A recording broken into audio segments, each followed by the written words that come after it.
We're chatting with someone today who is, well, one of the original influencers. I don't know how best to say it. A YouTuber, an investor, an entrepreneur. And you know him as Beer Biceps. A lot of people know him as Ranveer Alabadia. That's his name. Delighted to have you with us, mate. Good to be here, sir. Having Having fun. Good. Firstly, what happened to your arm?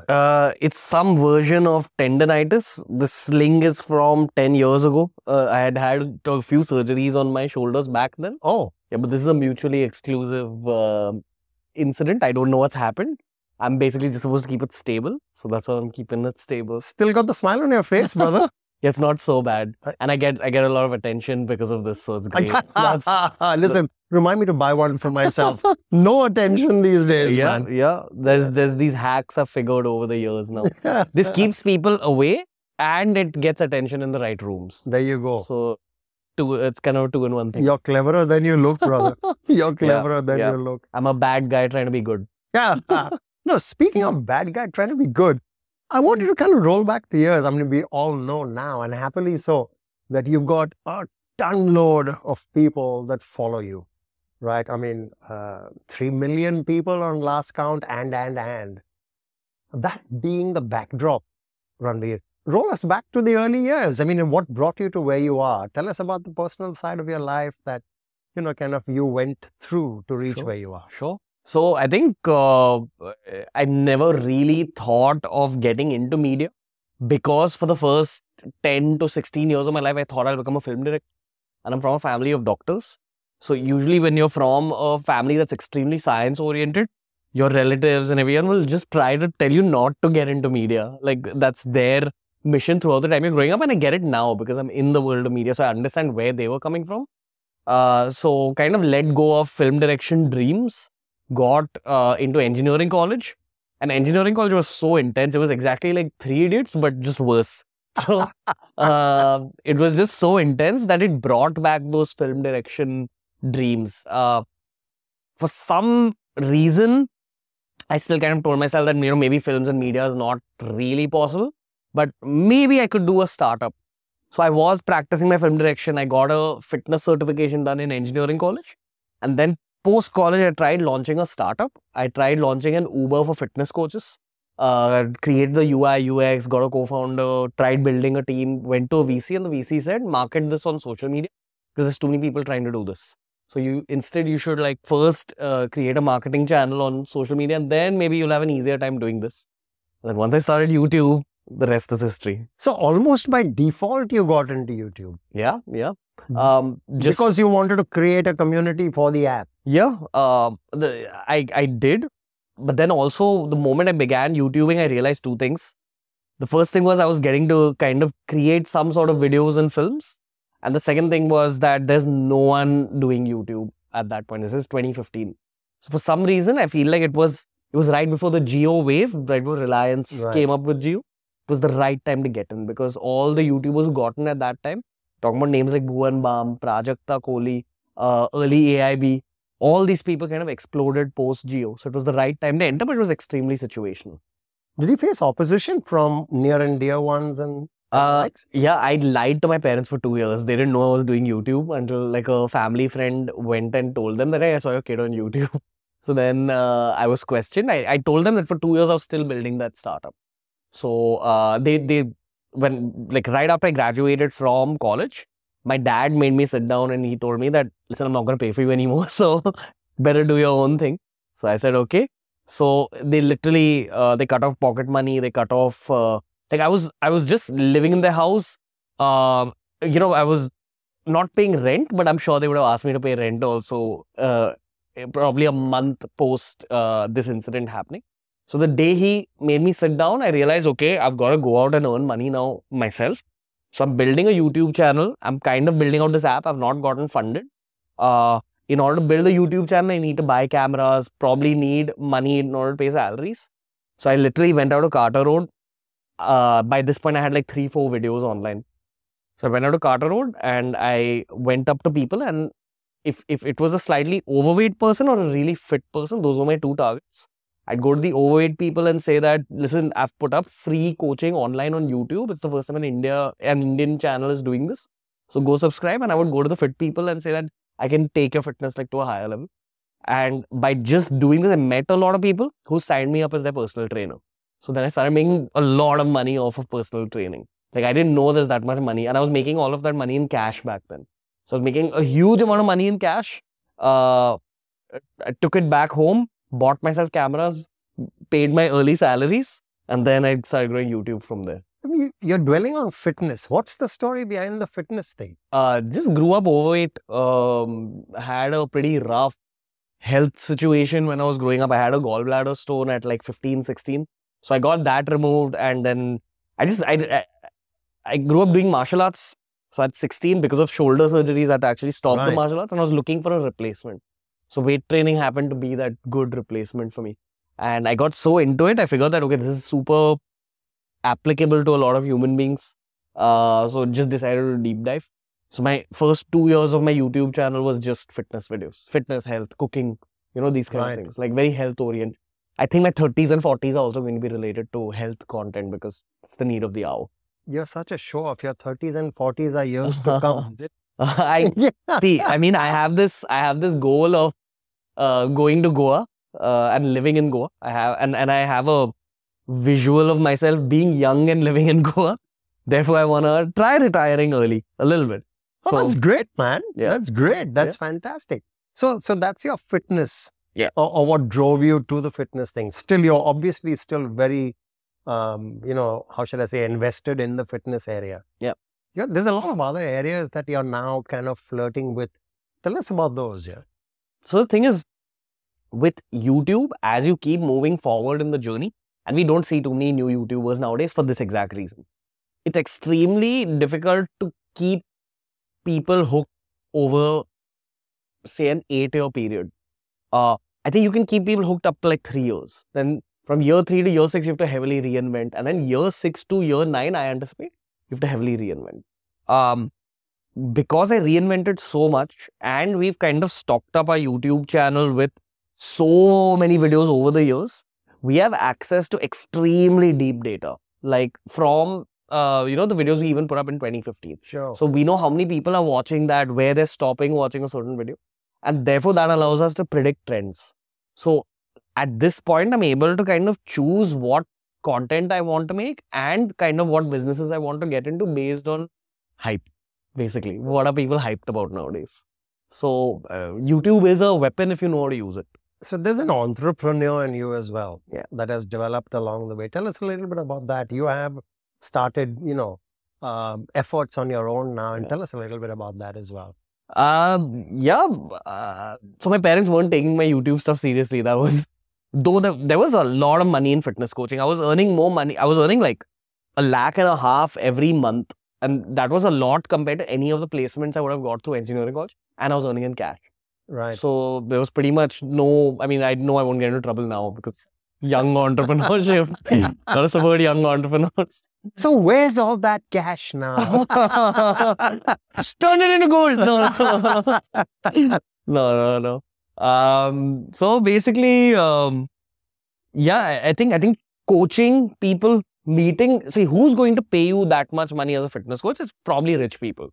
So I learned a lot of business skills off of the clients I had. One of them was Tanmay Bhatt from AIB. Right. This is back in 2015.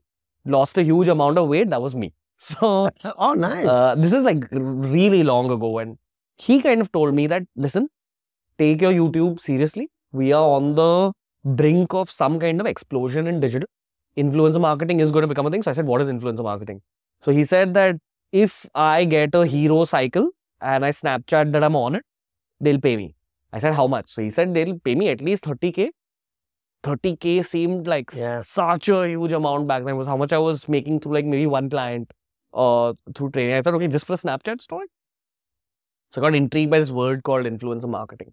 And eventually when the YouTube channel grew up to a certain point, I realized that influencer marketing is really, really becoming a thing because I was studying the West. It wasn't a thing in India, but I knew it would come to India very soon. So I had a conversation with him and all my other clients, and I stopped fitness coaching, went back to my engineering college for an event, found a junior of mine from college who had worked on some projects with. He was a street smart guy basically. And I told him, you come, you work with me, be my business manager, and we'll figure out how to make money through like influencer marketing. Just probably cold email people or something. So he came on board, did a great job. We got our first few clients, like after a lot of work, like lots of cold emails, lots of like, am I allowed to cuss? Yeah. Lot of fuck offs, like just. What was that again? Lot of fuck offs. So there was a lot of that, and eventually he started cracking deals, and our first deal was like 7,000 rupees, and went up to 12,000. It kept going up. All my YouTuber friends started noticing this. And by this point, because of the deals, I was earning the same amount I did through fitness coaching. So I stopped coaching, focused on this full time, told my friends that this manager of mine will do the same job for you. And they came on board. So we had 3 or 4 effectively talents for this early talent management influence marketing company. And I convinced him not to go to America for his masters. He stayed back. And today we run a talent management organization. It's called Monk Entertainment. Monkey, but he's running it. So we have about like 120 talents. We do influencer marketing for all sorts of brands. We've been around for a while. Workforce of about like, I think about 110 people. You're making them into influencers? Is that the story? What exactly are you doing? So there's 2 sides. We groom talents not from scratch, but after a certain point. Say if they've crossed a certain threshold on social media. Say 500k YouTube, 100k Instagram. And parallelly, we consult with brands. We go about our content marketing and influencer marketing with brands. So they come to us, they say, okay, I want to do my influencer marketing, I want to do my content marketing. So we tailor make plans for them. So we have a talent management division where we're grooming talents to create IPs, to continue and grow their social media. And also, the obvious one is influencer marketing with those talents. But these are the 2 primary focuses. Oh, that's really interesting, man. Because this truly is a great place to be, right? I mean, it's the new thing now. Also, so this is a 5-year-old company. For the last couple of years, I have just completely stepped out of it because my dynamic with my co-founder was that, okay, I captained the ship maybe for the first 2 or 3 years. Now it's your turn. So I effectively don't have any active role. He asks me generally about strategy, about mentoring the talents, but that's about it. So that gave me a lot of time to do other stuff. And I have a meditation app, which is my main focus. Oh, nice. Yeah. So I'm growing that with another team. That takes up most of my time. That sounds really intriguing. Tell us about that, man. Around the time I started YouTubing, do you know what ayahuasca is? No. Okay. Do you know what ayahuasca? Okay. I had a very deep spiritual experience. Like it was just something that was supposed to happen in my life. And the person who guided me through it, I think this is a whole other conversation about ayahuasca. Ayahuasca is a South American brew. It's not a psychedelic. It's not a drug. Oh, yeah, I've heard about this now that you say that. Yeah. So you're supposed, like, it's being researched upon by neurologists all over the world. And people are only now figuring what kind of effect it has on the human brain. Now, I didn't go out searching for it. I didn't go out with the intention of partying. It just came to me when I was on vacation somewhere. That was a very significant shift in my head. I came out a different person from it. And I became extremely open to the possibility of meditation and these kind of things really being a real thing. So that's where it began. Parallelly, I was very, very into the science side of fitness and trying to understand how to optimize your body and optimize your muscular growth and all those aspects of biology. I read a study that said that if you meditate, you actually get more muscular growth because you're simulating deep rest. It's like simulating a form of sleep. That's purely why I started meditating. But as I got deeper into my meditation, I realized, okay, every time I'm meditating, I feel more healed, I feel calmer, I feel much more creative. I would go and write immediately after. That time, because it was fitness videos, I was writing all of it. Now we primarily do podcasts, so I don't have to prepare too much. But that time was a very writing-oriented job. That's where the meditation journey started, and it's just gotten deeper and more ferocious as the years have gone by. Finally, about 2 years ago, a friend / mentor of mine, he's a guy called Harshil Karya. He's the founder of Shabang. We used to just hang out, and I'd introduced him to a few meditation things, and he said that he'd like to try something experimental with me. Let's try starting something experimental. So we We tried creating basically shoes with tech inbuilt, again, health oriented. We Right. thought that you've got YouTube distribution now, like lots of people are watching your stuff, might as well sell something using that distribution. So the initial idea was shoes with tech inbuilt, then we pivoted into something else, and we finally realized that probably the need of the hour, based on the demand of the whole world, is meditation guidance. So if you want to get physically fitter, you go to a gym. There's no real gym for the mind. So for the last 2.5 years, I've been building out this app. It's called Level. It's centered around the fact that we use neuroscience-backed meditations to help people kind of go further in their careers. Again, like sort of a gym for your mind. Based on the fact that I did the same thing when I was 22, I feel there is a very good use case for this, but not everyone knows about it. This So- is very interesting, Yeah. man. Which is, I mean, the real hero here is Viraj, my co-founder on Monk Entertainment, Right. who actually allowed me time and space to go and do my own thing as well. And then apparently we've got something else that we're running as well. Like that's a production also. With YouTube, after a point, you become the bottleneck as the guy because you're on Right. screen. Like your whole team, your light people, your camera people are always going to be waiting for you. So I figured that to just up the productivity, let's start channels like beyond myself. So Level was the main focus for the last 3 years. And my Level team now has said, okay, now you can chill and focus on the distribution side of things much more. So only probably from the start of 2023, I've been completely back into YouTubing for the first time since 2016. So all these years I was just building out things. But now is the time to deepen my distribution, really focus on my YouTube career and basically become more famous for the sake of Right. making my boys richer. You So- can become more famous than you already are. I mean, seriously, Ranveer. In your career, you've met a host of international celebrities, if I can call them that. Just your take on that. Yeah, what it takes to become a name to reckon with. I mean, celebrity is a very light word, but Sure. there are people who are of serious consequence to the world for things more serious, for things less serious. But your take on that, you've had the privilege of meeting and hanging out with a few people. I have so much to say about this. But yeah, let's hear at least, your basic thoughts on this. Love to hear it. The absolute top people, Priyanka Chopra, Arnold Schwarzenegger. I've met some cricketers, say Saurav Ganguly, okay, Shikhar Dhawan. These guys, in their core, they're extremely humble and they're extremely sharp. You can't just be humble. Like you got to be sharp enough to pick up bad energy or wrong intent from the 1,000 people who come up to you because you're famous. And I feel it's all the second layer of celebrity. They're the ones figuring things out. So that's why you'll always sense the arrogance. But the top layer is extremely humble, but also very sharp. I think that's how they've been able to maintain their fame that long. I also feel just the definition of celebrity is changing very heavily now. And it's not just the digital stars. Like, it's not people like, all my YouTubing friends. I do believe like intellectuals, soldiers, scientists, all these people are also going to be celebrated from now onwards. Because if you study where AI is at and where ChatGPT is at, then in the next 4 to 5 years, we're going to see movies created by these bots. That's going to change the movie business. That's going to change the television business. Like anyone who's an artist in today's day and age, they're not going to have the same version of their job that they have right now.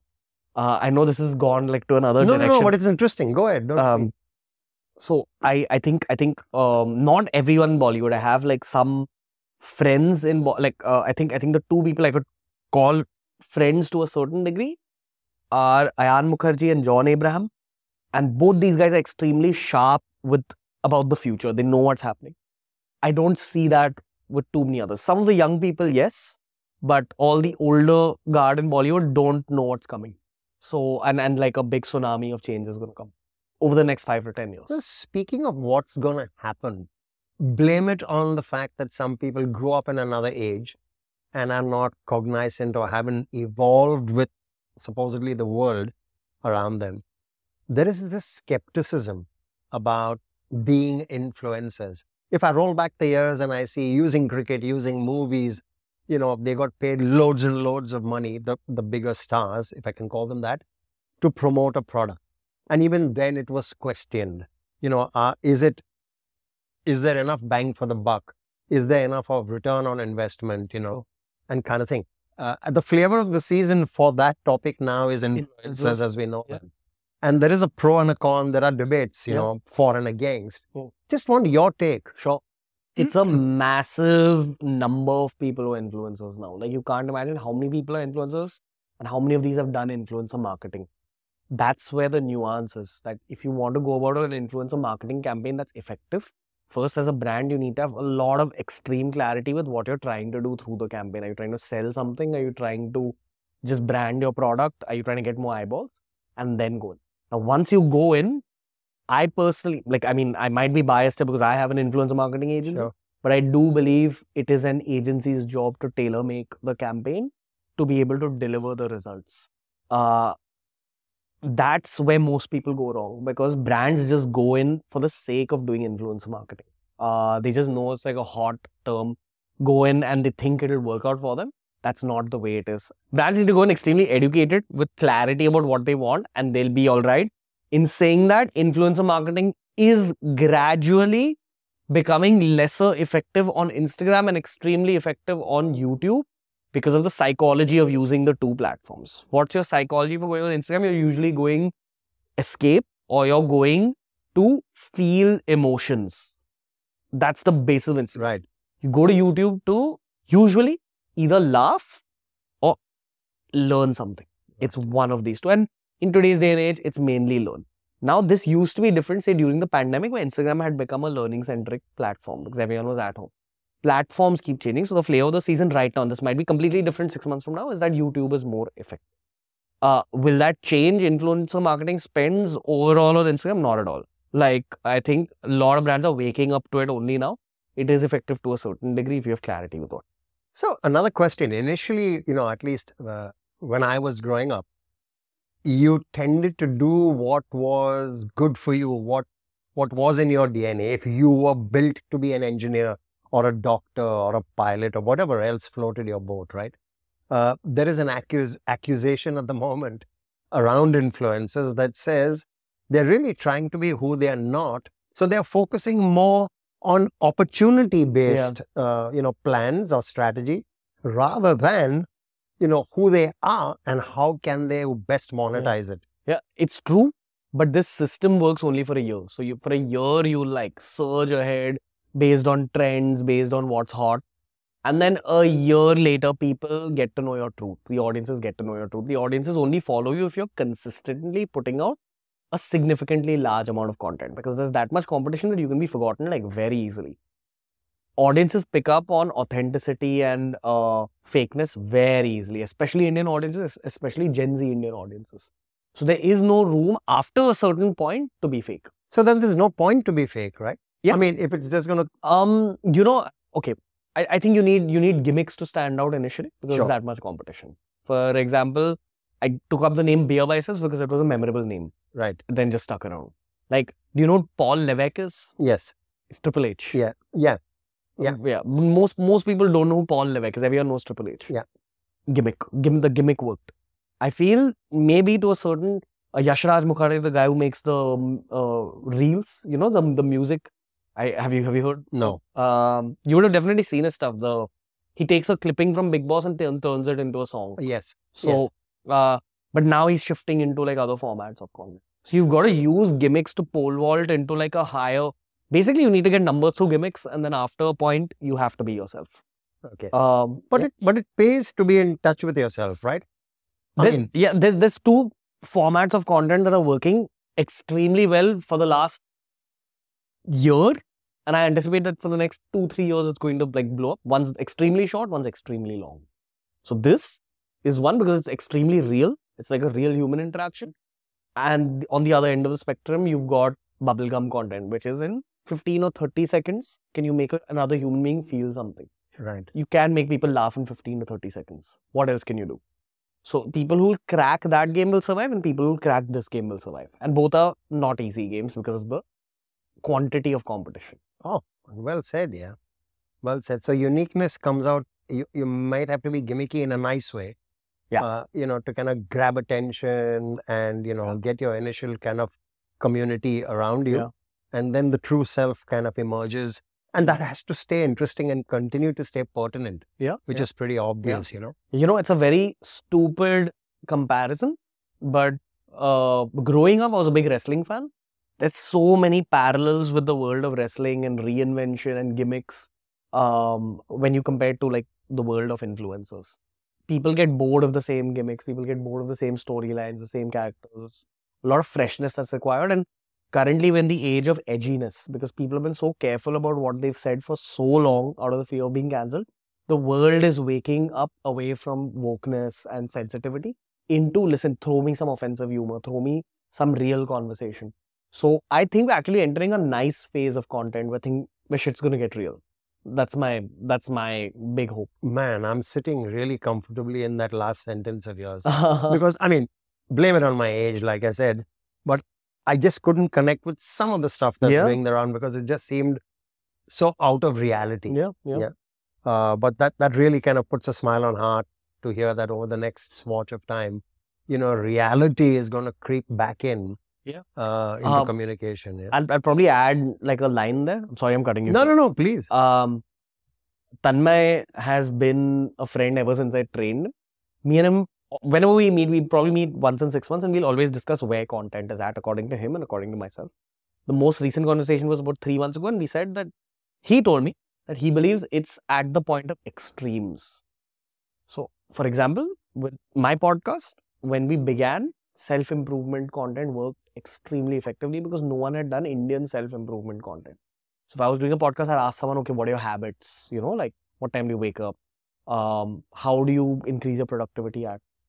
The line of questioning has gone from there to now where I have a very beautiful Colombian woman on my show who's the daughter of an exorcist. Right. So extreme beauty, extreme life story and extreme horror.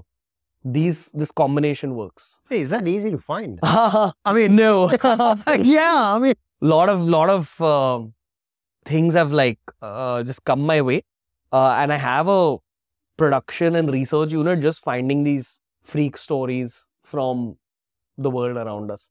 And you know, you have a lot of Hindi stories in India. You don't have too many English stories. Right. So it's a challenge I'm facing, but whatever, it's fine. Like that's where I'm at content wise right now. Hindi, it's like. It's surging. English, I'm struggling to find more Colombians who are daughters of exorcists. Listen, if you need scouts, I'm hanging loose, brother. I'm hanging loose. Yeah, for sure. You know any Colombian Lena. Yeah, exactly. You get my drift perfectly. You know, which kind of leads me to another thought. I mean, you're so full of who you are and what you do for all the right reasons. Do you get time for yourself, man, Ranveer? Do you get time, like you said, to introspect? Maybe not even to introspect, just to hang loose and just be who you are beyond what we've spoken about. Do you get the time? And if you do, what's the stuff that really kind of tickles your fancy, floats your boat? You know? Okay, so I feel like if I lived an extremely normal everyday life, then my life would have kind of gone to the dogs. And the reason I say that is because I do a few strange things that assist my the artist in me. Like I don't touch myself or anything like that. But, sure. But you're allowed to, huh? No. The strange things are that I try not to use WhatsApp. And I try not to talk to the outside world other than like my core teams. Which is cumulatively about 8 or 9 people. That's it.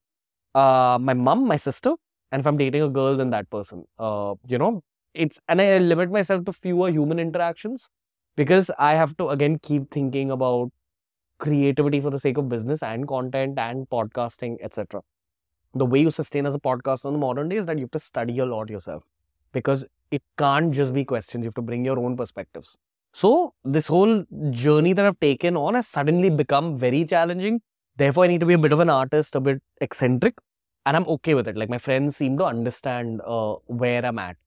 Now, this whole kind of macro system allows me to really optimize my micro system, which means that I begin my day at about 9 a.m. every day. And like I wake up at 9 a.m. From 9 a.m. to about 1, I pack in meditation. I pack in just, you know, fucking around, like just doing nothing. And then at 1 p.m. I start my day. Take a break, I work out at about 7, and then from 8 to about 11, I have another phase of work. And then from 11 to about 1 or 2, I'm chilling, I meditate, I maybe stretch out, do a little yoga. And just this routine has allowed me to get the best version of myself out over the last year or two. But I have to go to a place like South Goa every now and then to just get away from so many podcasts. We're releasing like 4 a week right now. That means I have to record 5 days a week, with my 5th one being my pipeline work, as in I'm recording it a stock. And if I even go to just 4 a week, that means I'm on par with the speed required. So it's a huge amount of work that we're trying to output, along with like running the businesses. So if I don't follow these eccentric systems and this artist state of mind, things will fall apart. But that's great discipline, actually. What you've really charted out is a wonderfully planned week, if you want, / month / year. It's until I get married and I have a kid and I have to clean creamy shit, from that kid. You're not doing it already?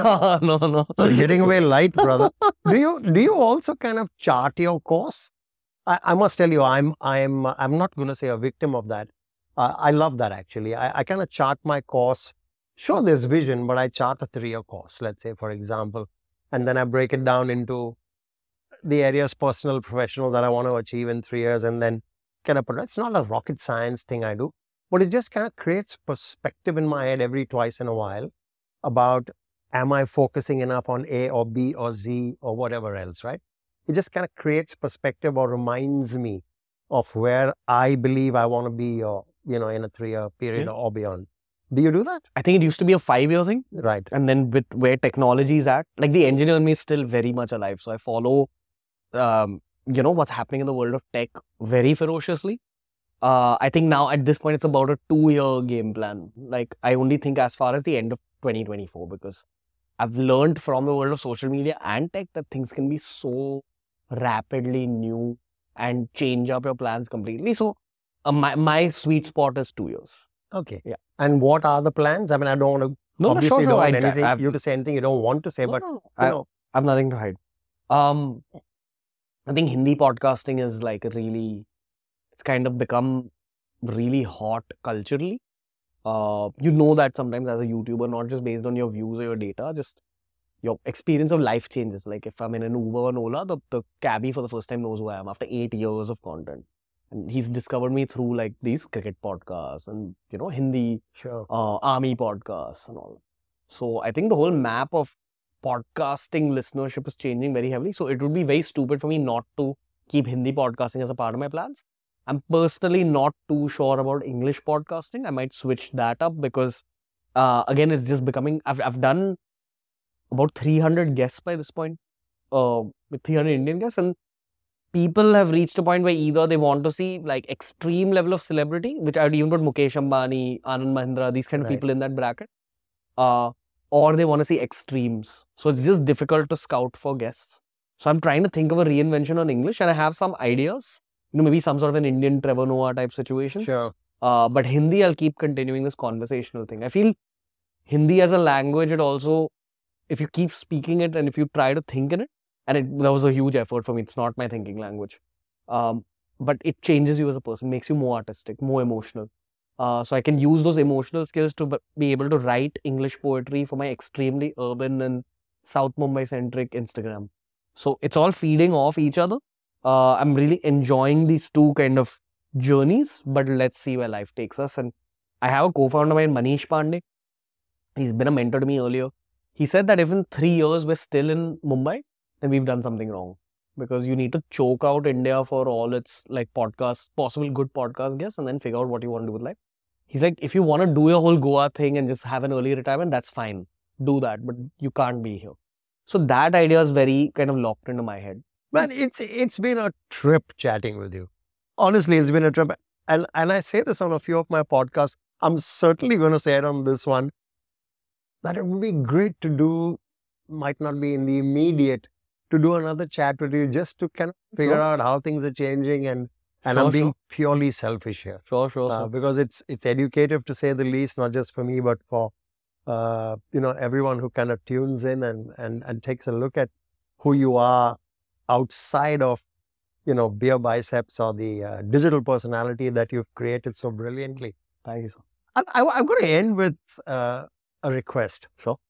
A lot of us, me certainly, through the years of introspection and, of course, action, communicating with the world outside, gain a lot of experience, gain a lot of learnings. And I can sense that in you, that you like sharing stuff about who you are and, where it came from. And given the word sharing as the nucleus to my next question, most of us, in fact, I think all of us, have something to say that goes beyond our claims to fame or whatever else, right? It's something we feel deeply about and want to share with the world outside. Is there something that resonates with you? And if there is, maybe you want to share it. Yeah. It's super vanilla, so it's not going to be that exciting. No. In fact, the super vanillas really resound, I think. It's also a reflection of where you are in life Sure. at that moment. And I've spoken to so many of these successful people from all sorts of industries. The vanilla thing that I want to say is that the true answer to life's problems is love. That's what everyone's in search for. Right. None of them that don't have love have happiness either. As in, if you don't have love, you're not going to be happy. So no matter how much money and fame is there, you actually need love. So that's the vanilla thing.